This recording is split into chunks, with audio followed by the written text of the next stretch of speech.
నమస్తే, welcome to our channel. నేను సిరి.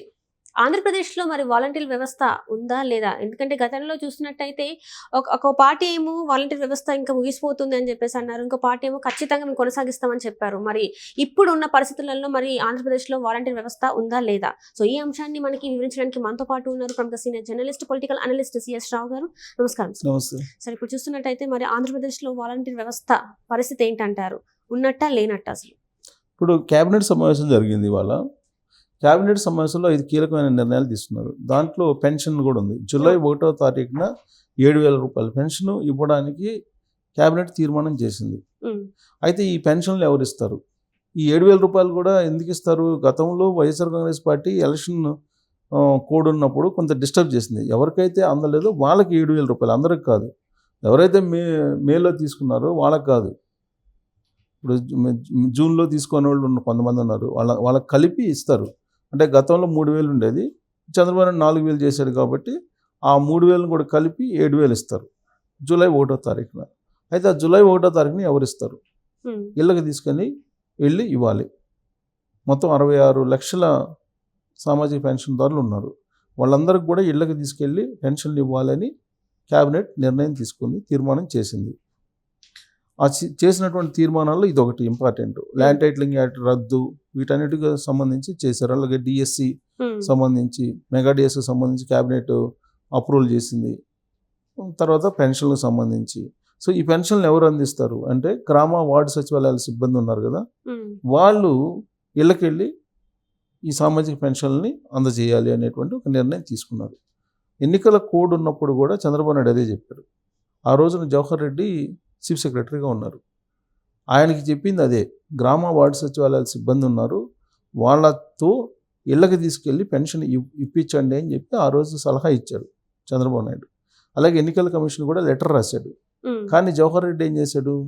Bank అకౌంట్లకు వేయించాడు. అంతకుముందేమో ఎండలో నిల్చోబెట్టి ఒక 33 మంది వృద్ధుల్ని మరణించేలా చేశారు. అది ఎన్నికల్లో ఉపయోగపడుతుంది వైఎస్ఆర్ కాంగ్రెస్ పార్టీకి అనుకున్నారు. అది బూమరాంగ్ అయింది. అయితే ఇప్పుడు అదే గ్రామ వార్డు సచివాలయంలో ఉండేటువంటి సిబ్బందితోటి సామాజిక పెన్షన్లు ఇప్పించాలనేటువంటి ఒక నిర్ణయం కేబినెట్ తీసుకుంది. ఖచ్చితంగా జూలై 1వ తారీఖున పెన్షన్స్, సామాజిక పెన్షన్స్ ఇవ్వబోతున్నారు. గతంలో జగన్మోహన్ రెడ్డి ఇచ్చిన దానికన్నా కూడా ఎక్కువ పెన్షన్లు ఇస్తూ ఇంటికి తీసుకెళ్ళి ఇస్తున్నాడు. చంద్రబాబు నాయుడు ఏదైతే చెప్పారో దాని ప్రకారం జూలై 1వ తారీఖున పెన్షన్ల పంపిణీ జరగబోతుంది. సో దీని మీద గత వారం రోజుల నుంచి వైఎస్ఆర్ కాంగ్రెస్ పార్టీ సోషల్ మీడియాలో కానీ జూలై 1వ తారీఖు వస్తుంది, పెన్షన్లు ఇస్తానన్నారు, పెన్షన్లు ఇస్తారా లేదా అనేటువంటి ఒక పెద్ద కాంపెయిన్ చేశారు. ఆల్రెడీ చంద్రబాబు నాయుడు పెన్షన్లు ఇవ్వడానికి దానికి సంబంధించినటువంటి అమౌంట్ను కూడా రికవరీ ఏ విధంగా సమకూర్చుకోవాలి అనేది సమకూర్చుకొని 1వ తారీఖున ఇవ్వడానికి సిద్ధమయ్యారు.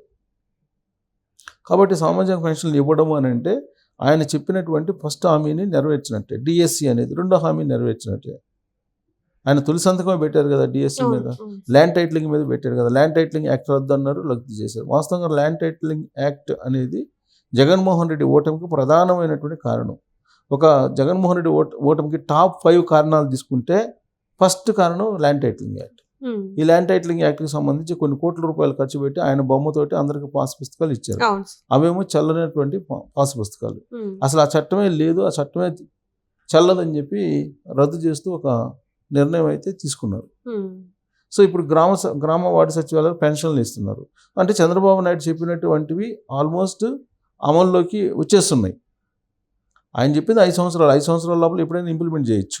కానీ పెన్షన్లు ఇది ఆయన చెప్పాడు జూలై 1వ తారీఖు నుంచి ఇస్తానన్నారు, ఇచ్చారు, ఇవ్వబోతున్నారు.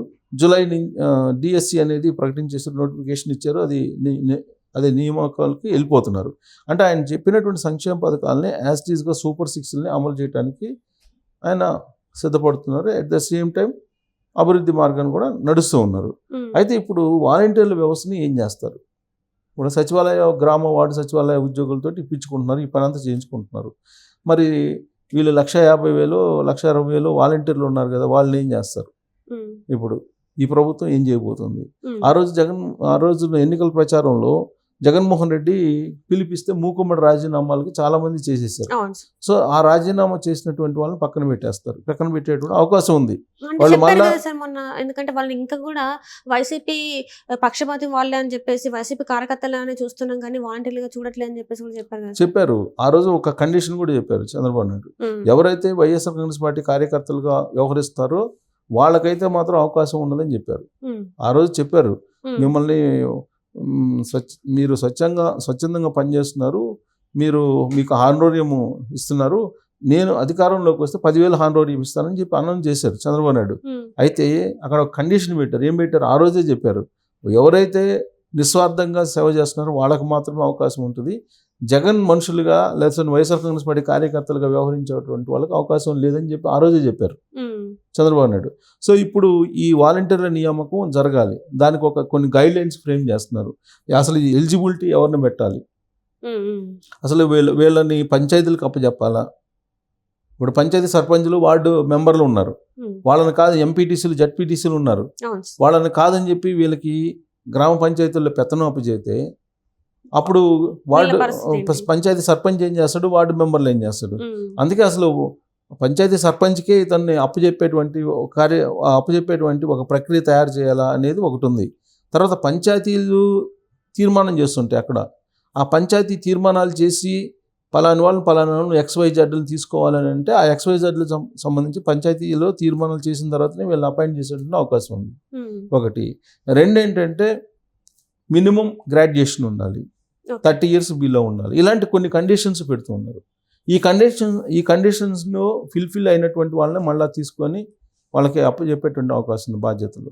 ఎందుకనంటే ఇప్పుడు వాళ్ళు స్వచ్ఛందంగా మేము చేస్తామని ముందుకు వచ్చారు అంటే గౌరవ వేతనం ఇస్తారు వాళ్ళకి, అంతేగా తప్ప శాలరీ కాదు వాళ్ళకి. ప్లస్ ఈ వాలంటీర్లు ఎవరైతే ఉన్నారో వాళ్ళందరూ తమ పార్టీ వాళ్ళే అని చెప్పేసి వైఎస్ఆర్ కాంగ్రెస్ పార్టీ వాళ్ళు విజయసాయి రెడ్డి అనేక సందర్భాల్లో చెప్పారు. జగన్మోహన్ రెడ్డి కూడా ఎన్నికల ముందు ఏం చెప్పారంటే సొక్కా మడతేయండి, మీరేనా సొక్కా మడతేసి ఎన్నికల్లోకి దిగండి అని వాలంటీర్లు పిలిపించి వాళ్ళకి సేవారత్న, సేవా చక్ర అని రకరకాల బిరుదులు ఇచ్చి వాళ్ళకి అవార్డులు రివార్డులు కూడా ఇచ్చారు. అంటే వైఎస్ఆర్ కాంగ్రెస్ పార్టీ కార్యకర్తల్లాగానే వాళ్ళని భావిస్తూ ఉంది YSR Congress party. So YSR Congress party వాళ్ళు మా కార్యకర్తలని కూడా వాళ్ళే చెబుతున్నారు, వీళ్ళు కూడా వైఎస్ఆర్ కాంగ్రెస్ పార్టీ అని చెబుతున్నారు. అలాంటప్పుడు వీళ్ళు మొత్తాన్ని ఒమిట్ చేసేసి ఫ్రెష్ రిక్రూట్మెంట్ చేసేటువంటి అవకాశం ఉంది. ఇప్పుడు ఉండేటువంటి వాళ్ళు ఒకవేళ ఉన్నప్పటికి కూడా రిజైన్ చేయకుండా కొంతమంది ఉన్నప్పటికి కూడా వాళ్ళకు కూడా ఒక టెస్ట్ పెట్టి తర్వాత వాళ్ళ ఎడ్యుకేషన్ క్వాలిఫికేషన్స్ అవన్నీ తీసుకొని వాళ్ళకి కౌన్సిలింగ్ చేసి అప్పుడు తీసుకునే అవకాశం ఉంది. కౌన్సిలింగ్ ఎందుకు చేస్తారని అంటే వాళ్ళ మానసిక స్థితి ఏ విధంగా ఉంది అనేది కూడా కౌన్సిలింగ్ చేసే అవకాశం ఉంది. అంటే ఇది ఓన్లీ రాజీనామా చేసిన వాళ్ళకా సార్, లేకపోతే అందులో ఇప్పుడు ఉన్న వాళ్ళకి అంటారా? అందరికీ. ఎందుకనంటే వాళ్ళ మానసిక స్థితి బాగలేదని చెప్పి చంద్రబాబు నాయుడు గతంలో అనేక సందర్భాల్లో కామెంట్లు చేశారు. అంటే ఇళ్లలోకి వెళ్ళి ఒంటరి మహిళలను కూడా ఇబ్బంది పెట్టినటువంటి వాలంటీర్లు ఉన్నారనేది. సో చాలా మంది మీద కంప్లైంట్లు ఉన్నాయి. ప్లస్ వాళ్ళు ఎవరైతే పనికి వస్తారో వాళ్ళని తీసుకుంటారు తప్పితే అందరిని అయితే తీసుకోరు. 90% మంది వైఎస్ఆర్ కాంగ్రెస్ పార్టీ కార్యకర్తలు దాంట్లో ఉన్నారు. సో వాళ్ళని మళ్ళీ తీసుకొని వాళ్ళకి 10,000 రూపాయలు హానోరియం ఇచ్చి వాళ్ళని పెంచి పూజిస్తే తెలుగుదేశం పార్టీ క్యాడర్ ఏం చేయాలి? కాబట్టి అసలు ఆ సిస్టమ్ని ఏం చేయాలి అనే దాని మీద ఒక అధ్యయనం చేస్తున్నారు. ఆ అధ్యయనం పూర్తి అయ్యేంత వరకు కూడా ఇది ఫైనల్ కాదు. ఈ లోపుగా వార్డు గ్రామ సచివాలయ ఉద్యోగులు ఎవరైతే ఉన్నారో ఒక గ్రామ సచివాలయానికి 11 మంది ఉన్నారు అక్కడ. ఆ 11 మందికి పని లేక వాళ్ళు ఉన్నారు, పూర్తి స్థాయిలో పని చేయలేకపోతున్నారు, పని కల్పించలేకపోతుంది ప్రభుత్వం అనేటువంటి అభిప్రాయం ఉంది వాళ్ళ మీద. సో వాళ్ళని ఈ రూపంలో ఉపయోగించుకునేటువంటి పరిస్థితులు ఉన్నాయి. అందుకే ఇప్పుడు గ్రామ వార్డు సచివాలయ ఉద్యోగులతోటి ఈ పెన్షన్ల పంపిణీ అనే కార్యక్రమాన్ని చేపడుతున్నారు.